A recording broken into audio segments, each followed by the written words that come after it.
কি বাচ্চারা, কেমন আছো তোমরা? তোমাদের জন্য আজকে আরেকটি নতুন ছড়া এনেছি, খুব মজার গল্প। এই মজার ছড়া, মজার গল্প যদি তোমাদের ভালো লাগে তোমরা চটপট এই চ্যানেলটা সাবস্ক্রাইব করে নাও। তো তোমাদের জন্য যে আজকে ছড়াটা নিয়ে এসেছি সেটা হচ্ছে ভূত দেখেছি, এই ছড়াটির নাম। চলো তোমাদের আজকে বেশি কথা বলবো না, তোমাদের ছড়াটা সোজা শুনিয়ে দিই। তারপর তোমাদের যদি ভালো লাগে তোমরা আমাকে অবশ্যই জানাবে, লাইক করে জানাবে যে হ্যাঁ ভালো লেগেছে।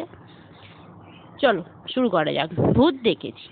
ভূত দেখেছি সাজে কাজে, ভূত দেখেছি বনেতে, ভূত দেখেছি এই জগতের লক্ষ কোটি জনেতে, ভূত দেখেছি গাঁও গ্রামে, ভূত দেখেছি বাজারে, ভূত দেখেছি চলার পথে ডানে বামে হাজারে, ভূত দেখেছি গাড়ি ঘোড়ায়, ভূত দেখেছি জলেতে, ভূত দেখেছি এই সমাজে মামা খালুর দলেতে, ভূত দেখেছি খেলাধুলায়, ভূত দেখেছি সঙ্গীতে, ভূত দেখেছি কিছু সংখ্যক জনতার ভঙ্গিতে।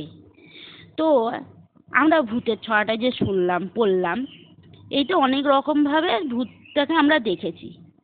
সত্যি সত্যি বলো তো, সত্যি ভূতের থেকে এখানে কোন কোন জিনিসগুলো আছে যেগুলো সত্যি ভূতের মতনই, সত্যি সত্যি ভূতের মতনই তারা আমাদের সমাজে চলাফেরা করে? কোন কোন জিনিসগুলো আছে আমায় জানাও তো দেখি।